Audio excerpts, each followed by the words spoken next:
Well, good evening, everyone, and welcome to this last event of the evening today.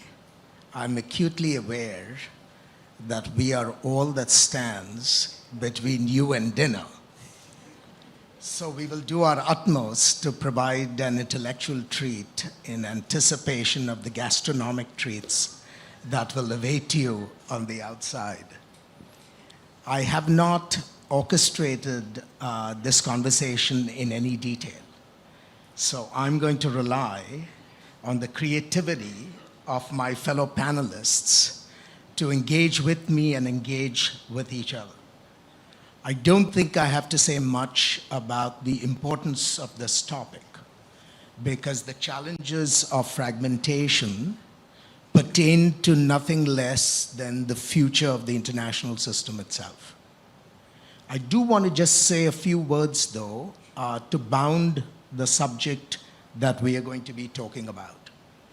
And let me start by saying that until very recently, the international system was characterized by quite successful globalization, deepening economic links across borders, a modicum of stability in great power relations, and the primacy of markets in the development and the dissemination of technology across national boundaries.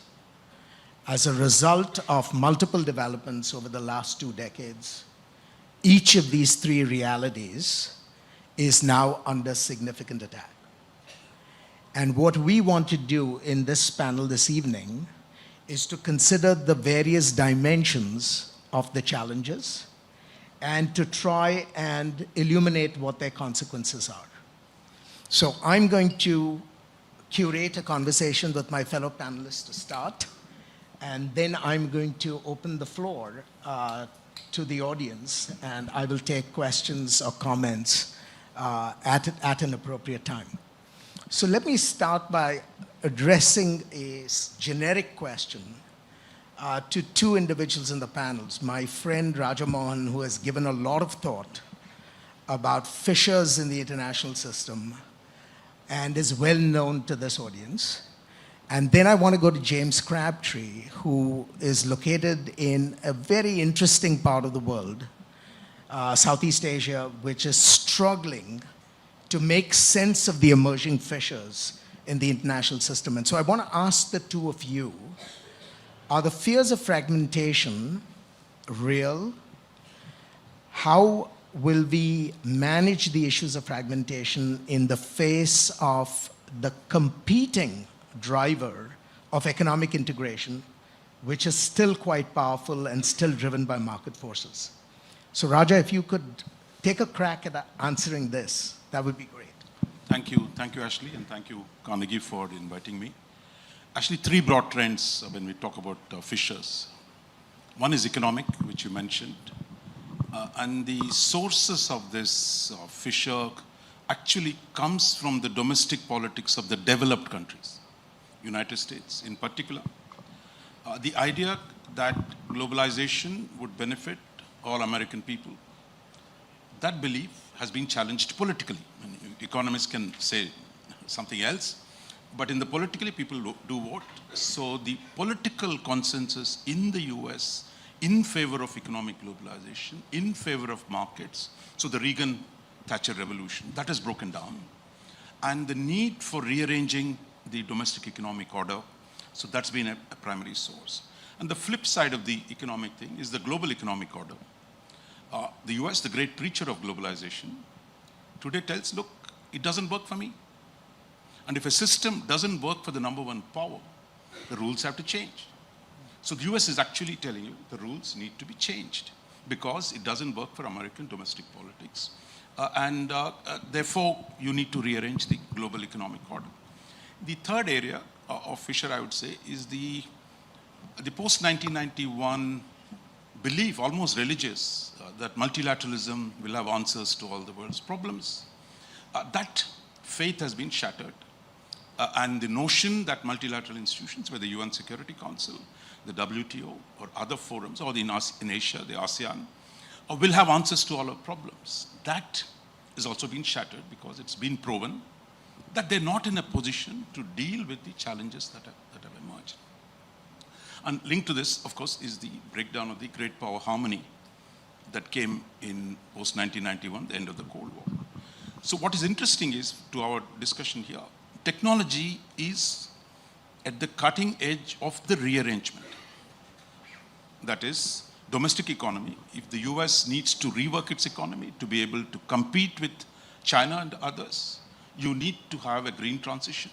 You need to invest in production of new, using new technologies, bring back manufacturing of semiconductors to the US, and to leverage various possibilities to restart put US back on a path that used to be as a number one technological power, and end the outsourcing to China. Well, we talk about the technological revolution. We all say China has done very well, yes, but it's American venture capital that's facilitated China's rise. Now US is saying there's a problem, we're not going to do it. So on the economic side, the technology is the principal instrument for rearranging the domestic economic order as well as the global economic order. Second, I think on the great power rivalry, as China began to assert itself, this idea China would be giant Switzerland, would only be interested in making money and not interested in anything else, I think that myth has been shattered. China wants to be a great power. It has unredeemed territorial claims against many of its neighbors. So as China asserts itself, the question of the US role in Asia has come to the fore. And what the US is saying today is, you can't balance against China, you can't deter China by doing more weapons, more numbers to deal with the Chinese problem. So therefore, technology is critical for restoring deterrence of some kind against China. So therefore, technology comes back in restoring a measure of great power balance in this. And finally, on the multilateralism side, this notion that UN will negotiate multilateral technological treaties, that has collapsed. So therefore, what we're seeing is the creation of like-minded coalitions, which the US is now developing on a range of areas, on economic side, resilient supply chains, on great power coalitions beyond the old alliances, and new technological coalitions. So this is the new phrase. And I think for India, it's a good moment that when we talk about fragmentation, we also talk about integration. We talk about rearrangement. We're not seeing simply breakdown of the old order. What we're seeing is today, the US, for its interests, needs to rearrange, needs new partners.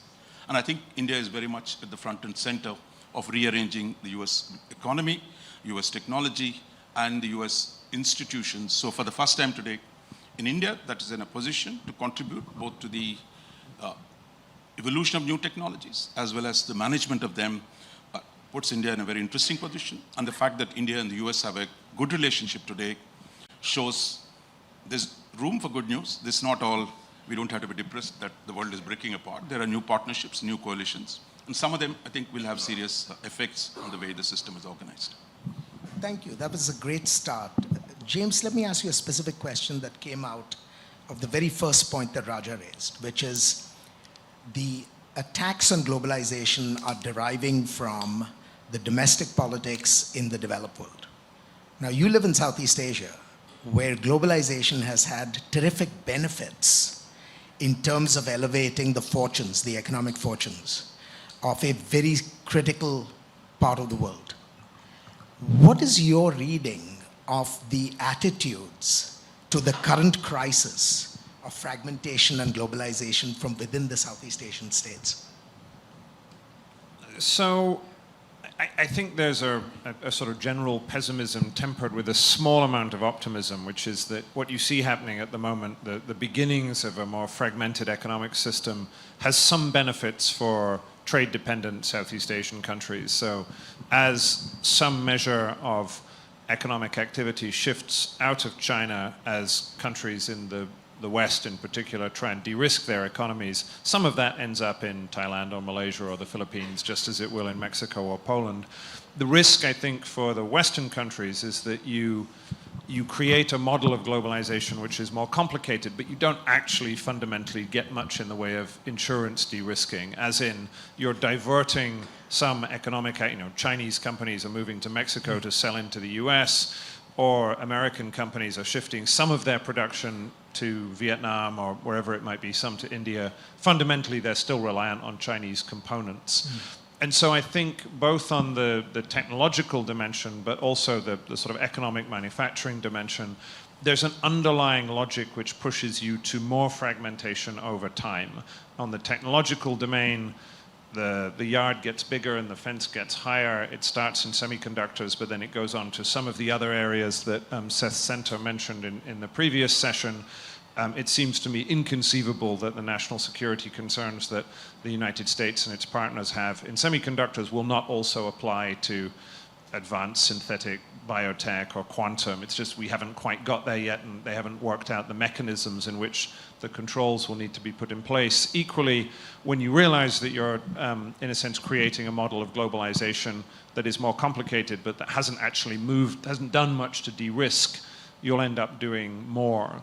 So I think on those dimensions, so Raja mentioned three, so there you have technology and economics. The dynamic is in favor of more fragmentation. The same is true on international governance. I think it was to India's credit that you managed to have a reasonably successful G20, but trying to get a body like the G20 to work in this environment is extraordinarily difficult, because the broader the grouping and the more you have the United States and Europe on the one hand and China and Russia on the other, the more difficult it is to get it to work. So I think you have dynamics across all of those areas, technology, economic globalization, and global governance, that are pushing towards fragmentation.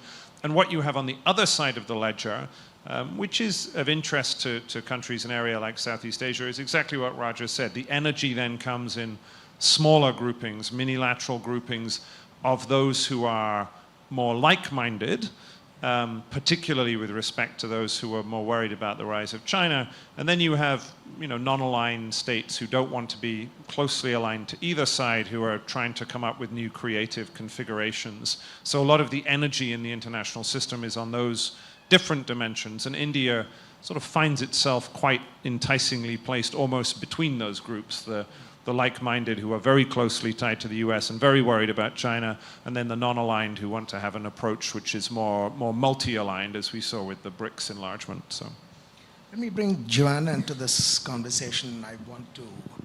I'd like you to address one of the fears, I think, that James flagged, which is the competitive dynamic that Seth Center also described in the earlier conversation between the US and China, could take us to a point where it's no longer a small yard and high fence, but a large yard and an ever higher fence. Will we have the political wisdom as well as the technological smarts to be able to figure out what the Goldilocks solution is to avoid us getting to that outcome, which I presume would not exactly be, one, what was intended, and two, could have serious economic and possibly political consequences? How do you see the pressures with respect to being able to keep these critical technologies in a really small basket? Well, I think to start with, it's acknowledgement that we won't be able to, and it probably isn't in our interests to do so. So I think to be able to strategically harness these technologies, we need to be able to strategically harness the fragmentation. That requires us to admit that we're already fragmented at the very high end of technology. We're not at the lower end of technology. And we should keep it that way, right? We should be, when we're talking about fragmentation of technology, we need to be specific about what type of fragmentation. And, James is talking about the high-end AI chips, for example. And then I think it's the country that is most effective at harnessing that fragmentation that will prevail and shape the future of geopolitics. What do I mean by that in a very specific sense? In the last year, we've seen an absolute awakening of the power of artificial intelligence, but diametrically opposite awakenings in the global south and the global north. So in the global north, there's been an awakening of the immense risk, the threat that is posed by the development of these technologies, and the conversation is all focused on risk and threat. In the Global South, the conversation is focused on the opportunity for these technologies to deliver economic development outcomes and empower populations. China gets that. And when China is talking to countries in the Global South, China is talking about the opportunity to empower.